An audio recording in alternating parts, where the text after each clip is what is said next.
నమస్కారం సార్. ఎలా ఉన్నారు సార్? సార్ ఏం భోజనం చేయకుండా ఉంటే బాగుండా. మీరు ఇప్పటికి 3 సార్లు తినేసి ఉంటారు పొద్దున్న నుంచి. పొద్దున్న లేస్తానే కాఫీ. నిజం చెప్పాలంటే నేను ఒకసారి తిన్నా. Super, excellent, very good. అందుకే అలర్ట్గా ఉంటారేమో. మేము పొద్దున్న జనరల్ రైజ్ అవుతా మీరు హైదరాబాద్ దొరకలేదు కాబట్టి పొద్దున్నే పొంగలేదు తిన్నాము అంతే. హ్యాపీ కంఫర్టబుల్గా ఉంది. 7 కిలోమీటర్ రన్నింగ్ చేసినాం కేబీఆర్ ఫుల్ రౌండ్ రన్నింగ్. ఇది ట్రైన్లో వచ్చి కూడా అయినా హ్యాపీగానే ఉన్నాం, హెల్త్గానే ఉన్నాం. మధ్య నీళ్ళు తప్ప ఏం చాలు. ఇక తినాలని అంటే తినేదే ఫుల్గా తింటాం అనమాట, కాబట్టి హ్యాపీగానే ఉంటాం. మీరు ఇప్పుడు ఈ డైట్ అంతా అంటే మీరు పాటిస్తుంటారు కాబట్టి సార్ ఇంత యాక్టివ్గా, లేదంటే మీరు గాడ్ గిఫ్ట్ అనుకోవాలా? లేదు, నాకు కూడా అసిడిటీ, డివిటీ, సిరింగోమిలియా, స్పైన్ రకరకాల సమస్యలు వచ్చినాయి. వాటన్నిటికీ బయటపడాలంటే ఇదే 2009లో ఆర్గానిక్ ఫార్మింగ్, మా ఊలు, మా ఫుడ్, రాగి ముద్ద, ఓన్లీ రాగి ముద్దనే ప్రతిరోజు రాగి ముద్ద పప్పు వేసుకొని మళ్ళీ పెరుగు వేసుకొని తొక్కడమే. అన్ని ప్రాబ్లమ్స్, అసిడిటీ పోయింది, అన్ని ప్రాబ్లమ్స్ పోయినాయి. అది చాలా అవసరమైనప్పుడు మెడికల్ హెల్త్ కూడా తీసుకుని ఉంటాం, కానీ అవసరాలు ఎక్కువ రాలా. సో ఏ జబ్బులు వచ్చినా నీ బాడీనే ఫైట్ చేస్తుంది అనేది నా జీవన విధానంగా మారిపోయింది ఇప్పుడు. లేకపోతే నేను చెప్పినవన్నీ చాలా సీరియస్ ఇష్యూలు, డిబిటీ, అలర్జిక్ రైనైటిస్, రకరకాల సమస్యలు అని పోయినాయి. ఇప్పుడు ధైర్యంగా ఉన్నాం, అరే ఏమొచ్చినా రాని చూసుకుందామని. కరోనాలో వ్యాక్సిన్ కూడా వేసుకున్నాను, నేనేం లే బాడీనే చూసుకుంటాను. దానికి అది అడిగింది నేను చేస్తా ఉన్నా కదా. సో అది వచ్చినప్పుడు ఫైట్ చేసుకునే శక్తి దానికి ఇచ్చినాం కదా. మనం అది ఫైట్ చేసుకునే ఛాన్స్ చేయకుండా పోయి ఇంజక్షన్ వేసుకునేసి సెలైన్ పెట్టించేసి ఐసీయూలో చేరిపి జ్వరం వచ్చిందంటే ఏదో జ్వరం వచ్చి వేడి చేసుకుని ఏదో ఫైటింగ్ జరుగుతా ఉందని అర్థం. దాన్ని ఆపేసి దానికి మళ్ళా మెటాసిన్నో, క్రోసిన్నో, డోలోనో వేసుకొని మళ్ళా జ్వరం తగ్గింది అయితే చికెన్ తిను అని చికెన్ తినిపించి ఏంది అసలు మీకు జ్వరం వస్తే నోరు చేదు అయిపోతుంది కదా. అంటే ఏమర్థము, ఒరే నాయన తినద్దురా నాయన కొంచెం రెస్ట్, నేను ఫైట్ చేస్తాను అని చెప్తాను నీ బాడీ. దాన్ని పక్కన పెట్టి మళ్ళీ నువ్వు ఇంజక్షన్ వేసుకొని టాబ్లెట్ వేసుకొని మళ్ళీ తింటే ఏమని అర్థము. అందుకనే లంకనం పరమౌషధం అన్నారు.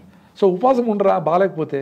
ఏకాదశికి ఒక రోజు 13 రోజులు చెత్త తింటా ఉంటారు, 14 రోజులకు ఒకసారి వచ్చి ఏకాదశి అన్న ఉపవాసం ఉండమంటే ఉపవాసంలో రైస్ మాత్రం ఉంటారు, దేవుని కూడా మోసం చేస్తారు. ఇక ఉప్మా, ఫ్రూట్స్, గిట్టు ఫ్రూట్స్, ఐస్ క్రీమ్లు అన్నీ తినేది, బిస్కెట్లు అన్నీ తినేస్తాట. ఎవరు చెప్పినారు? ఉపవాసం అంటే మైండ్కి బాడీ కూడా ఉపవాసం లెక్క ప్రకారం. అంటే మైండ్ కూడా ఆ రోజు వేరే పనులేం పెట్టుకోకుండా సైలెంట్గా వీలైతే ఊరి బయటికి వెళ్ళిపోయి పాడుపడిపోయిన దేవాలయంలో ఎక్కడో గుడిసెలోనో ఎక్కడో గుడిలోనో కూర్చొని, ఎవరు ఉండకూడదు అక్కడ, సైలెంట్గా అక్కడ తొండ వస్తుందో, బల్లి వస్తుందో, చెట్టు కలుతుందో, ఇల్లు కూడా గుర్తుకొస్తుంది, పక్కన పెట్టండి. భార్య బిడ్డల్ని కొంచెం ఒక రోజు పక్కన పెట్టండి, ఏం కాదు. నువ్వు ఎక్కడున్నావో చెప్పేసిపో, అక్కడ ఏమైనా ఎమర్జెన్సీ వస్తారు. గమ్మున అక్కడ నుండి సైలెంట్గా మీరు ఉండండి. మీరు ఆలోచన కూడా ఏం చేయొద్దు, సైలెంట్గా ప్రజెన్స్లో ఉండండి. ఆ చెట్టు కదలుతూ ఉంటుంది, నాతో మాట్లాడుతూ ఉంది అనుకోండి, ఆడ సన్సెట్ కొంగలు పోతా ఉంటుంది, జస్ట్ ఉండండి అంతే. దాన్ని ఏం అనలైజ్ చేయొద్దు, భలే ఉంది, ఏమి బాగాలేదు, ఏమనుకోవద్దు, సైలెంట్గా ఉండండి. నువ్వు మెడిటేషన్ చేసి చేసి చేసి వచ్చే శక్తి అట్లా సైలెంట్గా నేచర్తో వస్తుంది. అది నాకు తెలుసు కదా, నేను ఐ కుడ్ ఫీల్ ఇట్. అందుకే నేను 5 నుంచి మేము పనిచేస్తూ ఉన్నా, నేను 3కెళ్ళి వేస్తా కదా, 3కెళ్ళి వేసి నేను కూర్చుంటే దగ్గర ఎదురు చెట్లు ఉంటాయి, వాటిని చూస్తూ ఉంటా, కొంచెం ఏదో పని చేసుకుంటూ ఉంటాను. మనతో మనం ఉండాలి. ఫస్ట్ మన కంపెనీ మనకు లైక్ కావాలి. ఫస్ట్ మననే భార్యని ఇంప్రెస్ చేసేది, భర్తని ఇంప్రెస్ చేసేది, సొసైటీలో గౌరవం ఉండేది, నీ కెరీర్ అన్నీ నెక్స్టే. ఫస్ట్ నీతో నువ్వు చేసే పని నీకు నచ్చి నువ్వు హ్యాపీగా ఉండేది ఫస్ట్ ప్రియారిటీ. నువ్వు హ్యాపీగా ఉంటే నీ చుట్టుపక్కలంతా హ్యాపీగా ఉంటారు. నువ్వు బాధపడతా హ్యాపీగా ఉండాలి ఎవరైనా ట్రై చేసినా కుదరదు. అందుకే చూడండి, చాలామంది టెన్షన్లో, ప్రెషర్లో ఉంటారు. ఏది ఆఫీస్ ప్రెషరో ఏదో ప్రెషర్, ఇంటికి వచ్చి పిల్లలతో హ్యాపీగా పెట్టాలని ట్రై చేస్తారు, కానీ వీలు కాదు. Because you are not happy అని పిల్లలకు తెలుసు. ఎందుకంటే వాళ్ళతో 5 నిమిషాలు హౌ ఆర్ యు నానా, అవునా అర్జెంటుగా చేయాలి కదా, వెన్ డిడ్ యు కమ్ నానా టుడే, ఎట్లా కుదరుతుంది నాయన. వాళ్ళ అబ్బాయి కూడా తెలుస్తూ ఉంది, ఒరే మా నాయన పాపం టెన్షన్లో ఉన్నాడు, ఏదో పనుల మీద ఉన్నాడు, నాతో స్పెండ్ చేయలేకుండా ఉన్నాడు అని. సో ఆఫీసుని కూడా ఇంట్లోకి తీసుకొస్తారు, ఇంటిని ఆఫీస్కి తీసుకుపోతా ఉంటారు. సో ఎట్లా ఇది మిస్ మ్యాచ్ అయిపోయినాయి మొత్తం అంతా. ఎందుకంటే మన ఎడ్యుకేషన్ సిస్టమే అట్లుంది.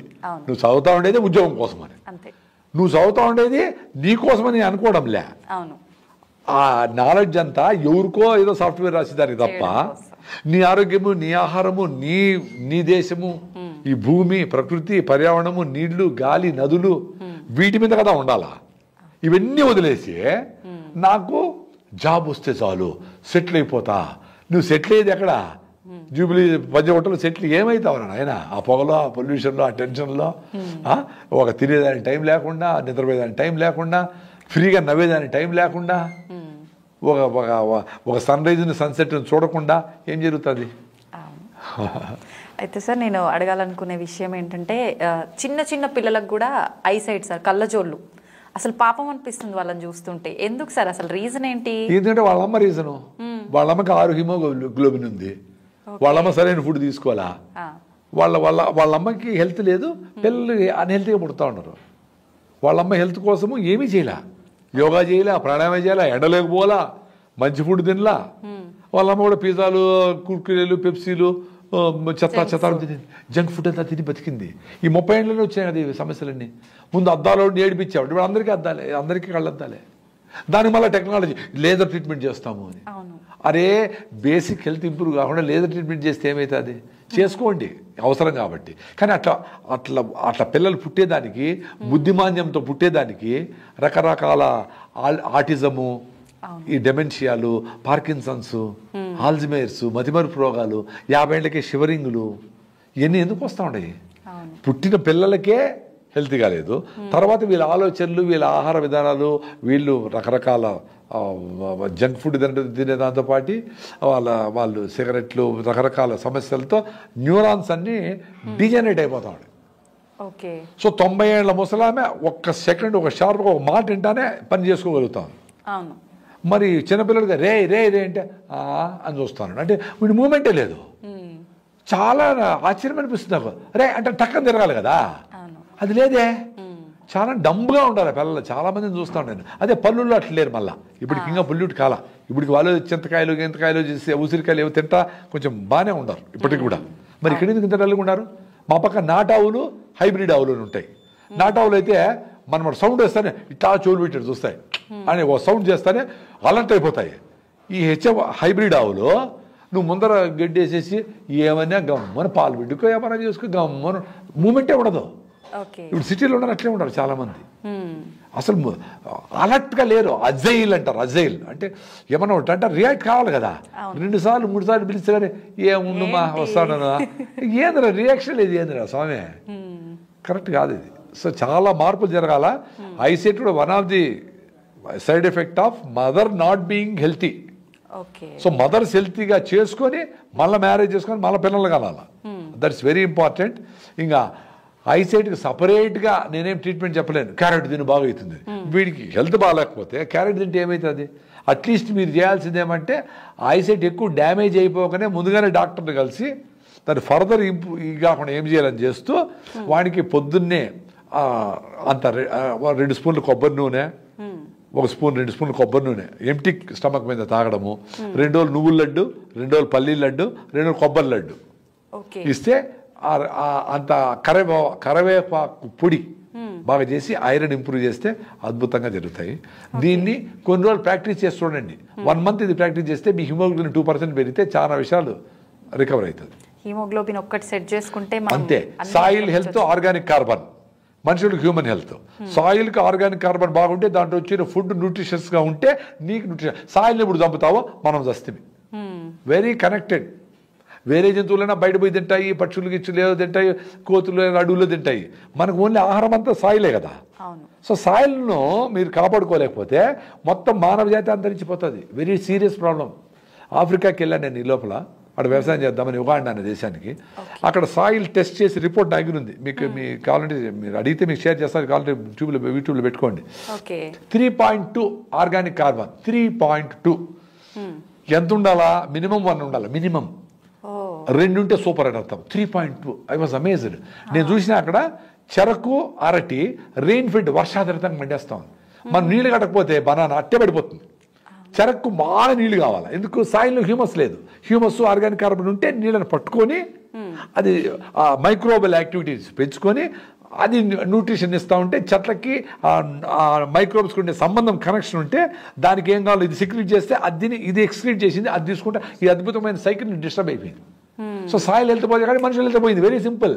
సో ఎప్పటికైనా సాయిల్ హెల్త్ మీద ఇప్పుడు అగ్రికల్చర్ సైంటిస్ట్లో దాని మీద టైం పెట్టి దాని మీద పనిచేసి అది పెట్టపోగులు వేస్తారో గొర్రెల మందలు పెడతారో జనుముజీలుగా వేస్తారో వేసి అట్లీస్ట్ రైతులన్నా నా రిక్వెస్ట్ ఏమంటే మీరు ఒక 1/2 ఎకరంలో ఉన్నా మీరు మంచిగా ఆహారము మీరు తయారు చేసుకొని మీరన్నా ఆరోగ్యంగా ఉండండి. ఈ దేశాన్ని బతికించాలంటే జనాల కోసమని స్ప్రేలు చేసి ఆ స్ప్రేని మీరు పీల్చి మీ ఊరంతా పొల్యూట్ అయ్యి మీరు ఫస్ట్ ఎక్స్పోజ్ అయ్యి మీ లంగ్స్లోకి పోయి మీ క్యాన్సర్లు వస్తూ ఉంటాయి రైతులకి.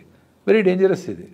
సో రైతు కూడా తీసుకెళ్ళి ఆ స్ప్రే చేసిన టమాటాలు వంకాయలు భార్యకు బిడ్డలకు పెడతా ఉన్నాడు. ఎంత అన్యాయం. మీరు ఏమైనా చేసుకోండి, మీకు సపరేట్గా రైతులను మీ కుటుంబాలు మీరు ప్రొటెక్ట్ చేసుకునే దానికి మీరు కూరగాయలు 4 జామ చెట్లు 4 సీతాఫలం చెట్లు 4 బొప్పాయి చెట్లు వేసుకొని మంచి మునగ చెట్లు వేసుకొని మంచిగా ఆరోగ్యంగా ఉండండి అనేది నా రిక్వెస్ట్. ఓకే, నిజంగా ఎంత మంచి మాట సార్. సాయిల్ని హెల్దీగా ఉండేలా చూసుకుంటే మనం హెల్దీగా ఉంటాం. లేదు అనేది తెలుస్తూ ఉంది. టెస్ట్ ఇప్పుడు మీరు వెళ్తే హాస్పిటల్కి 30 రూపాయలు 50 రూపాయలు ఇస్తే మీకు హిమోగ్లోబిన్ ఎంత అని చెప్తారు. సాయిల్ టెస్ట్ చేసి దీని గురించి ఎక్కువ మాట్లాడడంలే, భయపడిపోతారని. సాయిల్ టెస్ట్ చేస్తే కేవీకే కృషి విజ్ఞాన కేంద్రాలు చేసినా మేము ప్రకృతిలో మేము చేస్తాను, మా వాలంటీర్స్ చేస్తూ ఉంటారు. 0.3 0.4 ఉంది. మేము 10 ఏళ్ళ నుంచి ఆర్గానిక్ ఫార్మ్ చేస్తే కూడా ఎంతో కొంచెం ఇంక్రీజ్ అయిందేమో. అంత కష్టం 50 ఏళ్ళు డ్యామేజ్ చేసినాము. ఇప్పుడు డిస్ట్రక్షన్ ఒక బాంబు పెడితే అన్ని కూలిపోతుంది బా. ఇప్పుడు ఇటుక మీద ఇటుక పెట్టి కట్టాలంటే టైం పడుతుంది. సో 50 ఏళ్ళు పట్టింది డిస్ట్రక్షన్ చేసేదానికి. ఏంది 6,000 సంవత్సరాల ముందర మహాభారత కాలం నుంచి గోఆధారిత వ్యవసాయం చేసుకొని సాయిల్ హెల్త్ని ఇంప్రూవ్ చేసుకొని వచ్చిన భారతీయ సాంప్రదాయాన్ని సంస్కృతిని డ్యామేజ్ 50 ఏళ్ళు చేసినారు. ఇప్పుడు ఇంకా 5,000 సంవత్సరాలు పడుతుంది కదా బిల్డ్ చేసేదానికి. సో ఇప్పుడు నుంచి మొదలు పెట్టాలా. అట్లీస్ట్ మన నెక్స్ట్ జనరేషన్ కన్నా మంచి ఆహారం ఈ సమస్యలని మాట్లాడుకునే అవసరం లేకుండా చేయాలంటే సాయిల్ని ప్రకృతిని పర్యావరణాన్ని కాపాడండి. అదే మంచి గాలి ఇస్తుంది, మీరే మళ్ళీ చేయనక్కర్లే. అదే మంచి గాలి ఇస్తుంది, కొండల నుంచి బాగు నుంచి నీళ్ళు వస్తాయి. దాన్ని న్యాచురల్గా ఆ మట్టి ఆకులు పడిన కుళ్ళిన ఆ మట్టిలోనే మినరల్స్ ఉంటాయి. ఆ మట్టి నీళ్ళు తాగండి. అదే ఆల్కలైన్ వాటరు. మంచి ఆహారాన్ని సాయిల్లో మీ చుట్టుపక్కలనే ఉండే రైతులను ఎంకరేజ్ చేసి ఆర్గానిక్ ఫుడ్ తయారు చేసుకుందండి. ఆహారము ఆరోగ్యం అట్లే వస్తుంది. మళ్ళీ ఏదో హాస్పిటల్ ఉంటాయి, ఏదన్నా ఎమర్జెన్సీగా ఉంటే అవసరమైతే వస్తాయి. ఇప్పుడు ఇంత పెద్ద హెర్డ్ మీరు అడవిలో చూస్తారు, 1000 జింకలు 1000 దునపోతులు 1000 ఇవన్నీ ఉంటాయి. వాటిలో కొన్ని వీక్గా ఉంటాయి, కొట్టసాలు ఉండేవి. అవి పాపం ఇవి ట్రై చేస్తాయి లాక్కుని పోయేదానికి, అవి రాలేవు. సో దాని నక్కలో పులులో ఏవో తినేస్తాయి. సో ఎలిమినేట్ అయిపోతుంది. ఇక్కడ ఏమంటే చెదారం కూడా అందరూ బతికేస్తూ ఉంటారు. వాళ్ళు కూడా పెళ్ళిళ్ళు అవుతుంటే వాళ్ళు కూడా ఎవరో పిల్లలు అంటూ ఉంటారు. అందుకని డీజనరేట్ అయిపోతా ఉంది జనరేషన్. హెల్తీగా లేరు పేరెంట్స్, హెల్తీగా లేని పిల్లలు పుడతా ఉంటారు. నెక్స్ట్ ఇయర్ ఇంకా హెల్తీగా లేని పిల్లలు పుడతా ఉంటారు. ప్రతి పశువు ప్రతి చెట్టు ప్రతి జీవి వాటిని ఇంకా ఇంప్రూవ్ అయ్యేదానికి ఏం చేయాలా అని ఆలోచిస్తూ ఉండే. అంటే మీరు స్ప్రే చేస్తే కొన్ని రోజులకు ఆ స్ప్రే పనిచేయదు పురుగులకి. ఎందుకు దాని బిడ్డలు ఇంకా జాగ్రత్తగా ఇంకా గట్టిగా పెంచుకొని పెంకు గట్టిగా చేసుకొని అని ఇంకొక సంవత్సరం తర్వాత 2 ఏళ్ళ తర్వాత దాని బిడ్డలకి ఈ ఎండోసల్ఫాన్కి మోనోక్రోటోఫాస్కో దేనికో మందుకి రెసిస్టెన్స్ తెచ్చుకుంటా ఉంది. అది